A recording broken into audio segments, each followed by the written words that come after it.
qual a causa da insensibilidade física que se verifica, seja entre certos convulsionários, seja entre outros indivíduos submetidos a torturas mais atrozes? Aquela questão que eles perdem a sensibilidade, né? Em alguns, é um efeito exclusivamente magnético, que atua sobre o sistema nervoso da mesma maneira que certas substâncias. Em outros, a exaltação do pensamento enfraquece a sensibilidade, porque a vida parece haver se retirado do corpo para se transportar ao espírito. Quando é como se o espírito ele sobrepujasse ao próprio corpo, né, do espírito desencarnado, né, como se ele tomasse a frente. Então eles ficavam meio entorpecidos, né? Realmente a sensibilidade deles diminuía, ou inexistia até em muitos casos. Ele até que diz aqui: não sabeis que quando o espírito está fortemente preocupado com uma coisa, o corpo não sente, não vê e não ouve nada?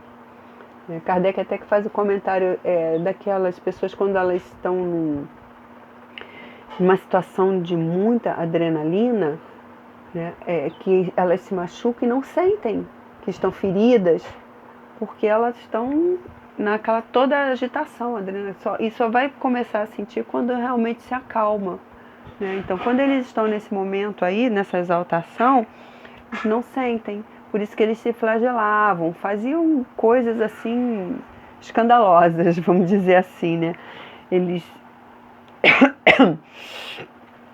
Isso acontece nessas situações de guerra mesmo, né? Que a gente vai ouvir aqui o comentário de Kardec que ele fala, ó.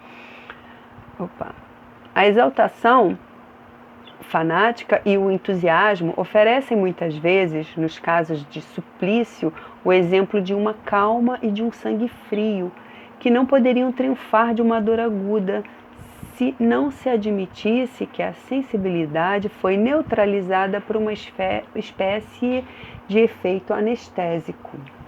Sabe-se que, no calor do combate, frequentemente não se percebe um ferimento grave, enquanto nas circunstâncias ordinárias uma arranhadura provoca tremores. E isso é verdade, né? Quando a gente leva um corte, sente imediatamente. Só coloca logo a mão no local que sentiu a dor, né? Porque é imediato, isso é num estado normal. Mas quando a gente está realmente na briga, na guerra lá, a gente não sente realmente, fica meio que anestesiado, né? Isso acontecia com esses convulsionários, né?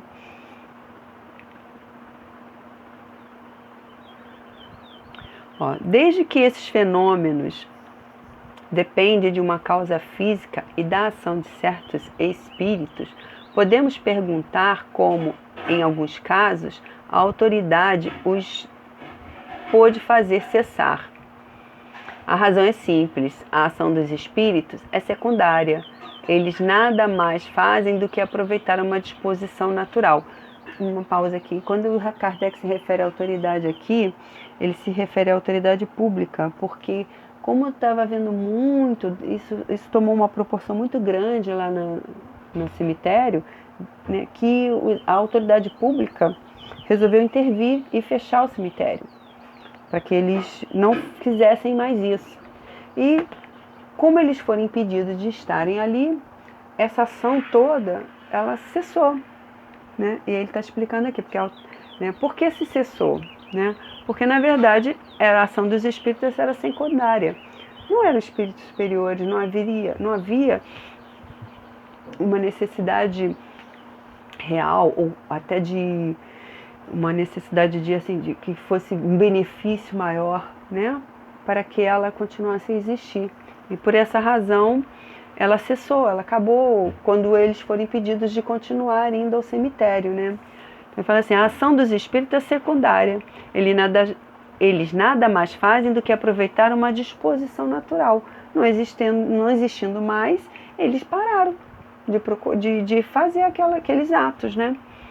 Não tem mais público, não tem plateia, para eles não interessavam mais continuar ali, né? Então os espíritos cessaram as brincadeiras, né, que eles faziam lá. A autoridade não pôde suprimir essa disposição, mas a causa que a entretinha e exaltava, de ativa, ela o torna latente e com razão para agir assim, porque o fato resultava em abuso e escândalo.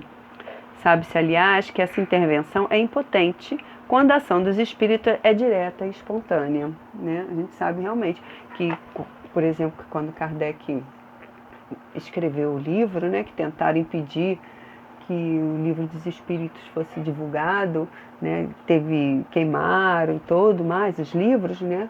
As pessoas tentaram fazer de tudo para impedir que o espiritismo fosse propagado. E como era uma ação dos espíritos, uma ação elevada, ela não pôde ser impedida, tanto é que nós estamos aqui ainda estudando Kardec, não é mesmo? E nesse caso aí dos convulsionários, não era uma ação realmente de obra celestial, digamos assim. E por isso mesmo ela foi impedida. E assim acabou.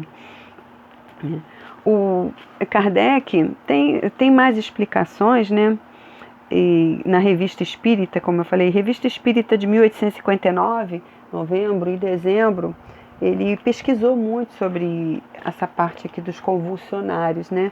Se alguém quiser estudar mais, saber alguma coisa mais detalhada, é só procurar. Acho que a internet tem bastante informação sobre isso, né?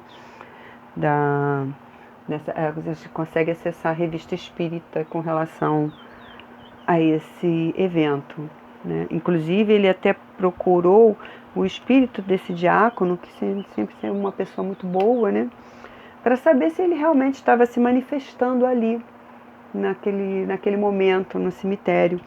E ele disse que de forma alguma, nem de perto ele estava passando por ali, para saber, ele nem sabia do que se tratava tudo aquilo, digamos assim, que ele não tinha nada a ver com aquilo, né?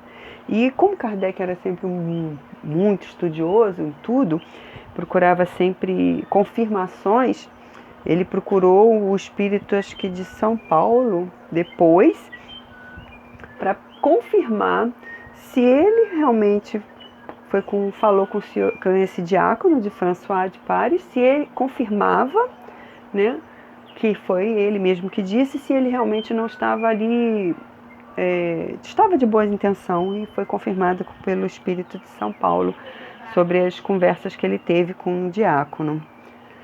Bom, é uma leitura pequena, o tema dos confessionários, mas é bem complexa também.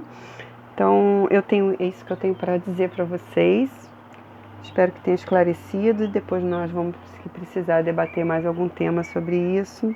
Estamos abertos aí, tá bom? Paz profunda a todos.